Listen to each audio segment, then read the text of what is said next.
नमस्कार दोस्तों, आपका स्वागत है आपके अपने चैनल स्टडी वाइन्स ऑफिशियल पर।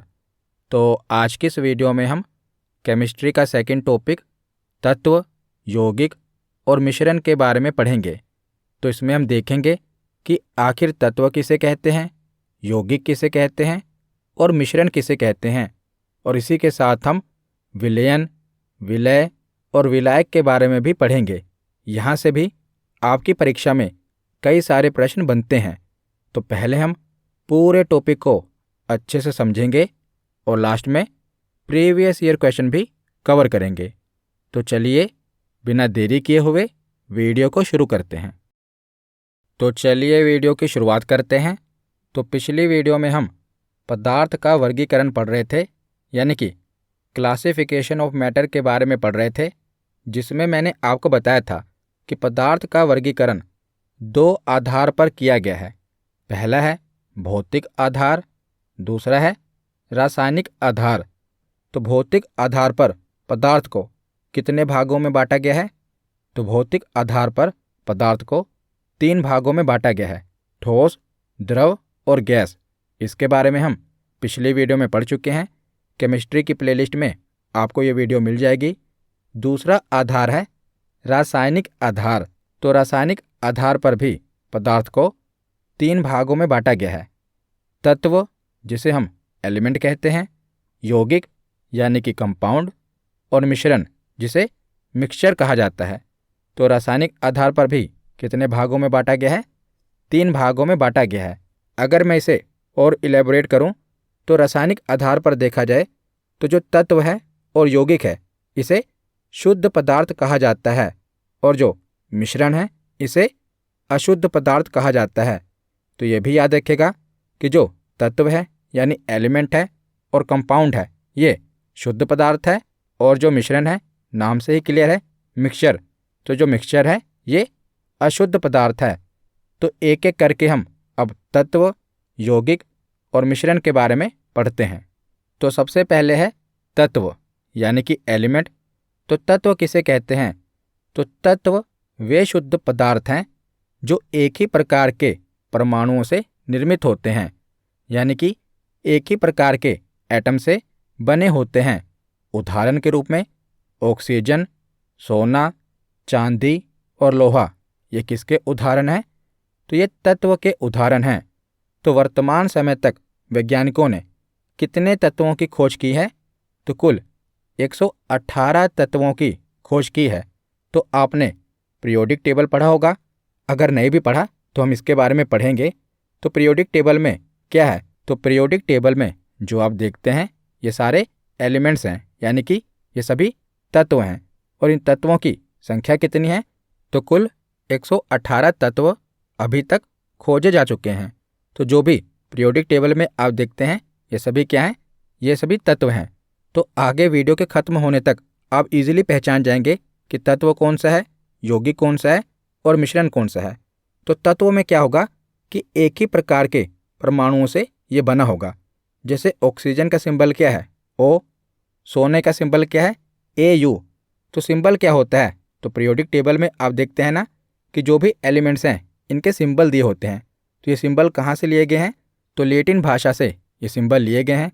जैसे जो गोल्ड होता है, सोना होता है, इसे लैटिन भाषा में ओरम कहा जाता है। तो ओरम का ही ए और यू उठा लिया, तो इसीलिए सोने का सिंबल क्या है? Au, यानी कि ओरम।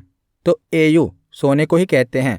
तो ये एक ही प्रकार का परमाणु है, यानी कि एक ही एलिमेंट है। 2 एलिमेंट कैसे होंगे? जैसे सोडियम क्लोराइड जिसे हम NaCl लिखते हैं। तो Na यानी कि सोडियम, तो जब भी एक एलिमेंट होगा ना, या तो उसमें एक अल्फ़ाबेट होगा, जैसे ऑक्सीजन का क्या है? O। ज़्यादा से ज़्यादा जो उसका सिंबल है वो 2 अल्फ़ाबेट का हो सकता है, लेकिन उसमें से आप पहचानेंगे कैसे कि एक ही एलिमेंट है? तो उसका जो पहला अल्फ़ाबेट होगा ना वो कैपिटल लेटर में होगा और दूसरा अल्फ़ाबेट स्मॉल लेटर में होगा। जैसे सोना है, ये एक ही एलिमेंट है, तो इसका पहला अल्फ़ाबेट कैपिटल लेटर है और दूसरा अल्फ़ाबेट स्मॉल लेटर है। लेकिन सोडियम क्लोराइड में आप देखेंगे तो 2 एलिमेंट हैं, Na एक एलिमेंट हो गया और क्लोराइड दूसरा एलिमेंट हो गया। तो ये दो प्रकार के परमाणु हो गए, लेकिन हमने पढ़ा कि जो तत्व है ये एक ही प्रकार के परमाणुओं से निर्मित होता है, इसीलिए जो सोडियम क्लोराइड है ये एलिमेंट का उदाहरण नहीं होगा। तो लोहा भी क्या है, ये भी तत्व है, इसका सिंबल क्या है, Fe। तो ब्रह्मांड में सबसे अधिक मात्रा में पाया जाने वाला तत्व कौन सा है, तो हाइड्रोजन। ये सभी पूछे जाते हैं, इसीलिए इन्हें याद रखना। तो ब्रह्मांड में सबसे अधिक मात्रा में पाया जाने वाला तत्व हाइड्रोजन है, और वायुमंडल में सबसे अधिक मात्रा में पाया जाने वाला तत्व कौन सा है, तो नाइट्रोजन। जो हमारा पृथ्वी का वायुमंडल है ना, इसमें सबसे अधिक मात्रा में कौन सा तत्व पाया जाता है, तो नाइट्रोजन पाया जाता है। और मानव में सबसे अधिक मात्रा में पाया जाने वाला तत्व कौन सा है, तो हमारे शरीर में सबसे ज़्यादा कौन सा तत्व पाया जाता है, तो हमारे शरीर में सबसे ज़्यादा कौन सा तत्व पाया जाता है, तो ऑक्सीजन। और पृथ्वी के भूपर्पटी पर यानी कि जो अर्थ का क्रस्ट है, इस पर सबसे अधिक मात्रा में पाया जाने वाला तत्व कौन सा है, तो ये भी ऑक्सीजन है। अगर आपसे पूछा जाए कि वायुमंडल में सबसे अधिक मात्रा में कौन सा तत्व पाया जाता है, तो वो नाइट्रोजन है। लेकिन अगर आपसे पूछा जाए कि पृथ्वी की भूपर्पटी पर सबसे अधिक मात्रा में कौन सा तत्व पाया जाता है, तो वो ऑक्सीजन है। तो बार बार परमाणु की बात हो रही है, तो परमाणु क्या होता है, तो किसी भी पदार्थ की सबसे छोटी इकाई जो स्वतंत्र अवस्था में नहीं पाई जाती, बल्कि जो रासायनिक अभिक्रिया यानी कि केमिकल रिएक्शन में भाग ले सकती है, उसे परमाणु कहा जाता है। तो इस ब्रह्मांड में जो भी पदार्थ उपस्थित है ना, पदार्थ क्या होता है, ये पिछली वीडियो में मैंने आपको बताया था, फिर भी बता देता हूँ कि पूरे ब्रह्मांड में आप जो भी चीज़ें देखते हैं जो कि स्थान घेरती हैं और जिनका अपना द्रव्यमान होता है, याद रखिएगा, जो भी चीज़ें स्थान घेरती हैं और उनका अपना द्रव्यमान होता है, उन्हें पदार्थ कहा जाता है। और जो परमाणु होते हैं ना, ये किसी भी पदार्थ की सबसे छोटी इकाई होते हैं। तो जैसे आपके हाथ में अभी मोबाइल है, तो मोबाइल को अगर आप तोड़ना शुरू कीजिए, तो इसकी सबसे छोटी इकाई यानी कि सबसे छोटा जो कण है, इसकी सबसे छोटी इकाई है, वो क्या होगी, वो परमाणु है, यानी कि एटम है। और अणु क्या है, मोलिक्यूल क्या है, तो अणु दो या दो से अधिक परमाणुओं से मिलकर बना होता है, और ये प्रकृति में स्वतंत्र अवस्था में पाया जाता है। तो तत्व, परमाणु और अणु तीनों को एक साथ देख लेते हैं। तो यह है तत्व। जैसे लोहा है, लोहे की जो छड़ होती है वो क्या है, वो तत्व है, क्योंकि वो एक ही प्रकार के यानी कि लोहे के परमाणुओं से बनी होती है, तो वो तत्व है। और इधर आप देख रहे हैं कि ये हाइड्रोजन का एक परमाणु है और ये भी हाइड्रोजन का एक परमाणु है। दोनों को जोड़ दिया जाए तो H+H क्या बनेगा, H2 बनेगा। तो हाइड्रोजन के दो परमाणु मिलकर हाइड्रोजन का एक अणु बनाते हैं। मैंने आपको बताया ना कि अणु क्या होता है, दो या दो से अधिक परमाणुओं से मिलकर बना होता है। तो हाइड्रोजन के दो परमाणु मिलकर क्या बनाएंगे, हाइड्रोजन का एक अणु बनाएंगे। तो आशा करता हूँ आपको तत्व, परमाणु और अणु इनमें अंतर क्या है ये समझ आ गया होगा। तो तत्व के बाद आगे हम यौगिक के बारे में पढ़ते हैं, यानी कि कंपाउंड के बारे में पढ़ते हैं। तो कंपाउंड किसे कहते हैं, तो जब दो अथवा दो से अधिक तत्वों को एक निश्चित अनुपात में यानी कि फिक्स्ड प्रोपोर्शन में मिलाया जाता है, तो उसे कंपाउंड कहा जाता है। यौगिक का निर्माण होता है, तो क्या होता है, इसमें दो तत्वों को एक निश्चित अनुपात में मिलाया जाता है। जैसे जल का केमिकल फॉर्मूला क्या है, H2O। तो इसमें क्या हुआ, हाइड्रोजन और ऑक्सीजन को एक निश्चित अनुपात में मिलाया गया ना, तो इसीलिए से कंपाउंड कहा जाएगा। कंपाउंड में क्या होता है, दो अथवा दो से अधिक तत्व को एक निश्चित अनुपात में मिलाया जाता है। जैसे जल में क्या होता है, हाइड्रोजन तथा ऑक्सीजन के अणुओं के मध्य 2 और 1 के अनुपात में संयोजन होता है। आपने अगर एक गिलास पानी लिया है, तो जो आप पानी पिएंगे उसमें हाइड्रोजन और ऑक्सीजन का अनुपात कितना होगा, तो 2:1 ही होगा। चाहे आप उसमें से 1 चम्मच भी पानी निकाल लीजिए, तब भी उसका अनुपात सेम होगा। तो इसीलिए इसे कंपाउंड कहा जाता है। तो याद रखिएगा, जिसका भी केमिकल फॉर्मूला होगा, रासायनिक सूत्र होगा, वो हमेशा कंपाउंड होगा। तो उसे याद रखने का यही आसान तरीका है कि जब आपको दो एलिमेंट या दो से अधिक एलिमेंट दिखाई दें और उनका एक फॉर्मूला हो, तो उसे क्या कहा जाएगा? कंपाउंड कहा जाएगा। जैसे जल का केमिकल फॉर्मूला क्या है? H2O। तो इसमें दो एलिमेंट है ना, हाइड्रोजन और ऑक्सीजन, जिसमें हाइड्रोजन के अणु कितने हैं? 2 हैं और ऑक्सीजन का 1 है। तो ये केमिकल फॉर्मूला हो गया और इसमें 2 तत्व हैं। तो ये किसका उदाहरण होगा? तो ये कंपाउंड का उदाहरण होगा। जैसे दूसरा उदाहरण है सोडियम क्लोराइड का। तो Na सोडियम है, एक तत्व हो गया, और Cl क्लोराइड है, दूसरा तत्व हो गया। तो जब दो या दो से अधिक तत्व हों और उनका केमिकल फॉर्मूला हो, तो उसे क्या कहा जाएगा? कंपाउंड कहा जाएगा। तो ये भी कंपाउंड है। तीसरा फॉर्मूला है एल्यूमिनियम ऑक्साइड का। तो इसमें भी दो एलिमेंट हैं, एल्यूमिनियम और ऑक्सीजन, जो कि 2 और 3 की रेशियो में हैं। तो ये भी क्या होगा? तो ये कंपाउंड होगा। तो याद रख लीजिएगा, जब भी 2 या 2 से अधिक एलिमेंट हो और उनका केमिकल फॉर्मूला बन रहा हो, तो वो हमेशा कंपाउंड होगा। तो कंपाउंड के बाद हम मिक्सचर के बारे में पढ़ते हैं, यानी कि मिश्रण के बारे में पढ़ते हैं। तो जब 2 या 2 से अधिक पदार्थों को किसी भी अनुपात में मिला दिया जाए, तो उसे मिश्रण कहा जाएगा। तो हमने सबसे पहले तत्व पढ़ा, जिसमें हमने देखा कि एक ही परमाणु होगा। कंपाउंड में हमने क्या देखा कि 2 या 2 से अधिक परमाणु हो सकते हैं, लेकिन उनके बीच में फिक्स रेशो होना चाहिए, फिक्स प्रोपोर्शन होना चाहिए। और मिश्रण में क्या है कि 2 या 2 से अधिक तत्व तो होंगे, पदार्थ तो होंगे, लेकिन उनके बीच में कोई फॉर्मूला नहीं होगा, यानी कि कोई निश्चित अनुपात नहीं होगा। तो उसे क्या कहा जाएगा? तो उसे मिश्रण कहा जाएगा। तो मिश्रण में उनके अवयवी तत्वों का गुण मौजूद होता है। जैसे उदाहरण क्या है? तो शरबत। तो शरबत क्या है? मिश्रण है पानी, चीनी और नींबू का। तो इनके बीच में बताइए क्या कोई फिक्स रेशो होती है, यानी कि कोई अनुपात होता है कि 1 गिलास पानी में केवल 2 ही चम्मच चीनी डालनी है? इनके बीच में कोई अनुपात तो नहीं होता ना। अगर किसी को ज़्यादा मीठा शरबत पीना है तो 3 चम्मच चीनी भी डाल सकता है। अगर किसी को कम मीठा शरबत पीना है तो 2 चम्मच चीनी भी डाल सकता है। यानी इनके बीच में कोई फिक्स प्रोपोर्शन नहीं है, इसीलिए क्या है? मिश्रण है। जैसे चाय, शरबत और हवा, ये किसका उदाहरण है?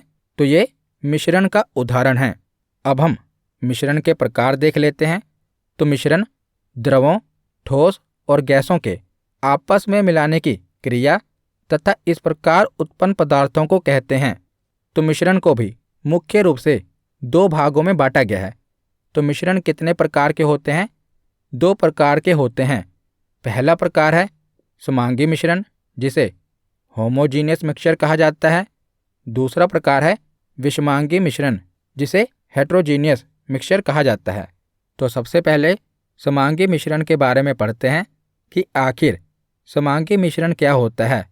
तो ऐसे मिश्रण जिनके अवयवी कणों को अलग अलग करके नहीं देखा जा सकता, जैसे नमक के जलीय विलयन को नमक और जल में अलग अलग नहीं देखा जा सकता, यह एक समांगी मिश्रण का उदाहरण है। तो समांगी मिश्रण में क्या होगा कि जो भी मिश्रण होगा ना, उन्हें अलग अलग करके नहीं देखा जा सकता। जैसे जल और चीनी का मिश्रण, जब आप जल में चीनी को पूरी तरह से घोल देते हैं, तो बताइए आपको जल में चीनी दिखाई देती है? नहीं दिखाई देती ना। तो इसे क्या कहेंगे? समांगी मिश्रण कहेंगे।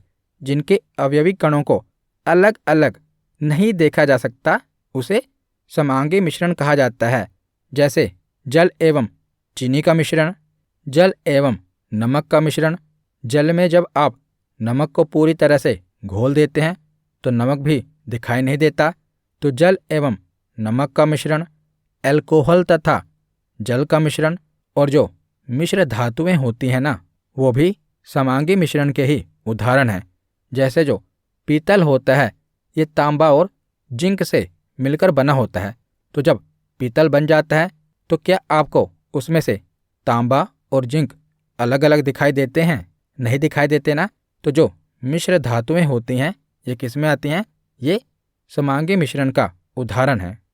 उसके बाद हम देखते हैं विषमांगी मिश्रण। तो विषमांगी मिश्रण कौन सा होता है? तो ऐसे मिश्रण जिनके अवयवी कणों को अलग अलग देखा जा सकता है।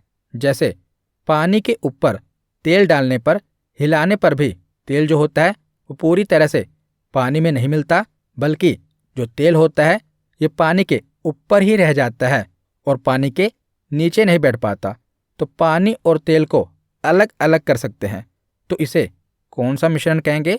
तो इसे विषमांगी मिश्रण कहेंगे, जिनमें हम जब भी दो पदार्थों को आपस में मिलाएंगे ना, तो दोनों पदार्थों को अलग अलग करके देख सकते हैं। तो उन्हें कौन सा मिश्रण कहा जाएगा? विषमांगी मिश्रण कहा जाएगा। जैसे रेत तथा जल का मिश्रण। जब आप पानी में रेत डालेंगे तो थोड़ी देर बाद क्या होगा कि जो रेत है पानी के नीचे बैठ जाएगी। तो इसे कौन सा मिश्रण कहेंगे? विषमांगी मिश्रण कहेंगे। दूसरा उदाहरण है पेट्रोल और जल का मिश्रण। तो बताइए, जब जल में पेट्रोल को मिलाएंगे तो आप पेट्रोल और जल को अलग अलग देख सकते हैं ना। तो इसे कौन सा मिश्रण कहा जाएगा? विषमांगी मिश्रण कहा जाएगा। तीसरा उदाहरण है तेल और जल का मिश्रण। तो आसानी से आप याद कर सकते हैं कि समांगी मिश्रण क्या है कि जब दो या दो से अधिक पदार्थों को मिलाया जाएगा तो वो आपस में पूरी तरह से मिल जाएंगे, यानी कि आप उन्हें अलग अलग करके नहीं देख पाएंगे। लेकिन जो विषमांगी मिश्रण होता है, जब इसमें दो या दो से अधिक पदार्थ मिलाए जाएंगे तो आप उन्हें अलग अलग करके देख सकते हैं। तो इसे विषमांगी मिश्रण कहा जाएगा। तो आगे अब हम जो भी हमने पढ़ा उन्हें एक साथ देख लेते हैं।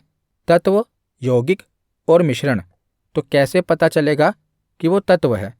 तो तत्व में एक ही प्रकार का परमाणु होगा और पीरियोडिक टेबल में जो भी आप देखते हैं वो तत्व है। जैसे एल्यूमिनियम, हाइड्रोजन, ओरम यानी कि सोना, ये क्या है? तत्व है। यौगिक की पहचान कैसे होगी? तो दो या दो से अधिक तत्व होंगे और उनसे एक फॉर्मूला बन रहा होगा, केमिकल फॉर्मूला बन रहा होगा। जैसे H2O, ये जल का फॉर्मूला है। दूसरा है एल्यूमिनियम ऑक्साइड, जिसका केमिकल फॉर्मूला है Al2 और O3। तो जब दो या दो से अधिक तत्व हों और उनके बीच में फॉर्मूला बन रहा हो तो उसे यौगिक कहा जाएगा। लेकिन जब दो या दो से अधिक तत्व हों लेकिन उनके बीच में कोई फॉर्मूला ना बन रहा हो तो उसे क्या कहा जाएगा? तो उसे मिश्रण कहा जाएगा। जैसे शरबत या वायु, ये किसका उदाहरण है? तो ये मिश्रण का उदाहरण है। तो आशा करता हूँ आपको तत्व क्या है, यौगिक क्या है और मिश्रण क्या है, इसके बारे में समझ आ गया होगा। अब आगे हम विलयन, विलय और विलायक के बारे में पढ़ते हैं। तो विलयन क्या होता है, यानी कि सॉल्यूशन क्या होता है? तो दो या दो से अधिक पदार्थ का समांगी मिश्रण विलयन कहलाता है। तो विलयन भी किसका उदाहरण है? तो यह भी समांगी मिश्रण का ही उदाहरण है। तो दो या दो से अधिक पदार्थ का समांगी मिश्रण विलयन कहलाता है। और विलयन में मिश्रित पदार्थों के कणों का आकार 1 नैनोमीटर से भी कम होता है। इसीलिए ये पदार्थ परस्पर इस प्रकार संगठित हो जाते हैं कि बिना किसी यंत्र की सहायता से सामान्य आँखों से देखना संभव नहीं हो पाता। तो आसान भाषा में मैं आपको समझाता हूँ कि विलयन क्या होता है। तो जैसा कि आप ये डायग्राम देख रहे हैं, तो विलयन यानी सॉल्यूशन क्या होगा? तो ये दो या दो से अधिक पदार्थों का मिश्रण होगा। जैसे यहाँ पर हमने जो उदाहरण लिया है, ये नमकीन पानी का उदाहरण लिया है, जिस पानी में नमक घोला गया हो। तो नमकीन पानी यानी कि सोल्ट वाटर क्या है? तो ये विलयन है। तो विलय यानी कि सोल्यूट क्या होता है? तो जिसे घोला जाएगा, जैसे कि नमक है, ये क्या है? विलय है। तो जो नमक है ये विलायक में विलय हो जाएगा। नमक क्या होगा? पानी में घुल जाएगा। तो पानी क्या है? विलायक है। तो नमक विलय होगा, यानी कि जो भी विलायक में घुल जाए उसे विलय कहा जाता है। तो विलायक क्या होगा? पानी होगा। और इन दोनों के मिश्रण से क्या बनेगा? सोल्ट वाटर बनेगा, नमकीन पानी बनेगा, जिसे विलयन कहा जाता है। तो यही मैंने आपको समझाया कि दो या दो से अधिक पदार्थ का समांगी मिश्रण क्या कहलाता है? विलयन कहलाता है। और मैंने आपको बताया कि विलयन में मिश्रित पदार्थों के जो कणों का आकार होगा वो 1 नैनोमीटर से भी कम होगा। यानी कि जब नमक पानी में घोला जाएगा तो इसका घोलने के बाद जो आकार होगा वो 1 नैनोमीटर से भी कम होगा, जिसे हम केवल किसी यंत्र की सहायता से देख सकते हैं। अपनी सामान्य आँखों से हम जब पानी में नमक पूरी तरह से घुल जाए तो उसे नहीं देख सकते। तो नमकीन पानी क्या होगा? विलयन होगा। अब हम विलायक के बारे में पढ़ते हैं, जिसे सोलवेंट कहते हैं। तो वह पदार्थ जिसमें अन्य पदार्थों को घोलने की, डिसॉल्व करने की क्षमता होती है उसे विलायक कहा जाता है। और किसी विलयन में सर्वाधिक मात्रा किसकी होती है? तो विलायक की ही सर्वाधिक मात्रा होती है और विलयन के अन्य पदार्थ इसी में घुले होते हैं। जैसे विलायक के क्या क्या उदाहरण हैं? जल, एसिटिक अम्ल और इथेनॉल। ये किसके उदाहरण हैं? तो ये विलायक के उदाहरण हैं, क्योंकि इनमें किसी भी पदार्थ को घोलने की क्षमता होती है, अपने में मिलाने की क्षमता होती है, तो इन्हें विलायक कहा जाएगा। उसके बाद है विलेय यानी कि सोल्यूट। तो विलेय किसे कहा जाएगा? तो वे पदार्थ जो विलायक में घुले रहते हैं विलेय कहलाते हैं। तो किसी विलयन में विलायक की तुलना में विलेय की मात्रा कम होती है। तो जाहिर सी बात है, जब पानी में आप नमक घोलेंगे तो पानी की मात्रा ज़्यादा होगी, विलायक की मात्रा ज़्यादा होगी, और जो नमक है यानी कि विलेय है इसकी मात्रा कम होगी। तो विलेय के उदाहरण हैं नमक और चीनी। तो चीनी क्या है? विलेय है। पानी क्या है? विलायक है। और इन दोनों का मिश्रण क्या कहलाएगा? विलयन कहलाएगा। तो यहाँ पर हमारा थियरी सेक्शन कंप्लीट होता है। अब हम प्रीवियस ईयर क्वेश्चन देखते हैं। तो पहला प्रश्न है कि निम्नलिखित में से कौन सा तत्व हमारे ब्रह्मांड में सबसे अधिक मात्रा में पाया जाता है? तो बताइए कौन सा ऐसा तत्व है जो हमारे ब्रह्मांड में सबसे अधिक मात्रा में पाया जाता है? तो इसका सही जवाब होगा हाइड्रोजन। हाइड्रोजन ऐसा तत्व है जो हमारे ब्रह्मांड में सबसे अधिक मात्रा में पाया जाता है। तो ऑप्शन डी इसका सही जवाब होगा। अगला प्रश्न है कि मानव शरीर में पाया जाने वाला सबसे प्रचुर तत्व कौन सा है? तो हमारे शरीर में कौन सा तत्व है जो सबसे अधिक मात्रा में पाया जाता है? तो इसका सही जवाब होगा ऑक्सीजन। ऑप्शन ए इसका सही जवाब है। अगला प्रश्न है कि निम्नलिखित में से कौन सा तत्व है? तो बताइए इसमें से कौन सा तत्व है? NH3। तो ये एक फॉर्मूला है, तो ये तो यौगिक होगा। Fe, हाँ ये Fe ये तो लोहे का सिंबल है, तो ये एक एलिमेंट है। तो इसका सही जवाब क्या होगा? ऑप्शन बी लोहा एक तत्व है। अगला प्रश्न है कि निम्नलिखित में से वायु क्या है? तो बताइए वायु क्या है? तत्व है, यौगिक है या मिश्रण है? तो वायु गैसों का मिश्रण है। तो इसका सही जवाब क्या होगा? Option C. अगला प्रश्न है कि निम्नलिखित में से मिश्रण है, तो आपको बताना है कि इनमें से मिश्रण कौन सा है? पीतल, जस्ता, सोना या तांबा? तो इनमें से मिश्रण कौन सा है? तो पीतल, क्योंकि पीतल एक मिश्र धातु है जो कि तांबे और जिंक को मिलाने से बनती है। तो इसका सही जवाब क्या होगा? ऑप्शन ए पीतल। अगला प्रश्न है कि विभिन्न तत्वों के निश्चित अनुपात में संयोग पर क्या प्राप्त होता है? तो निश्चित अनुपात के संयोग से हमें क्या प्राप्त होता है? तो इसका सही जवाब होगा यौगिक। हमने पढ़ा था ना कि जो यौगिक है ये तत्वों के निश्चित अनुपात से प्राप्त होता है। तो इसका सही जवाब क्या होगा? ऑप्शन ए यौगिक। अगला प्रश्न है कि निम्नलिखित में से कौन सा एक समांगी मिश्रण है? स्टार्च का विलयन, पानी में छाछ, नाले का पानी या पानी में शर्करा? कौन सा एक समांगी मिश्रण है? तो इसका सही जवाब होगा ऑप्शन डी पानी में शर्करा का मिश्रण यानी कि शक्कर का मिश्रण। तो इसका सही जवाब क्या होगा? Option D. अगला प्रश्न है कि नमक डैश का उदाहरण है? तत्व, यौगिक या मिश्रण? तो नमक किसका उदाहरण है? तो नमक यौगिक का उदाहरण है। इसका फॉर्मूला क्या है? NaCl। तो नमक किसका उदाहरण है? तो ये यौगिक का उदाहरण है। ऑप्शन बी इसका सही जवाब होगा। अगला प्रश्न है कि कोला में बर्फ के टुकड़े किसका उदाहरण है?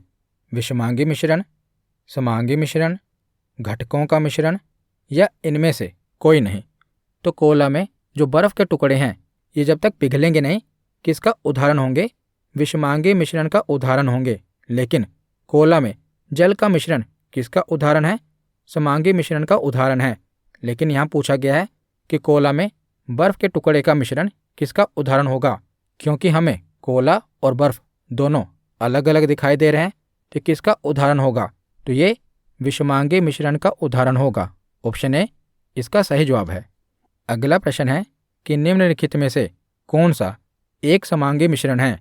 तो आपको समांगी मिश्रण बताना है। जल में सीमेंट, जल में चीनी, शर्करा और रेत या इनमें से कोई नहीं।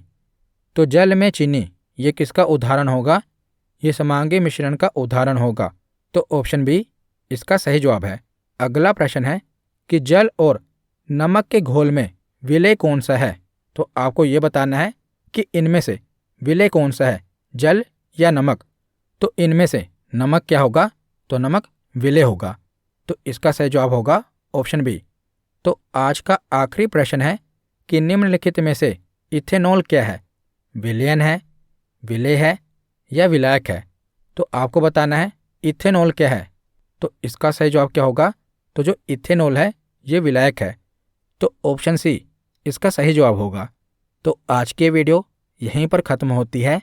कैसी लगी ये वीडियो कमेंट सेक्शन में ज़रूर बताना। धन्यवाद।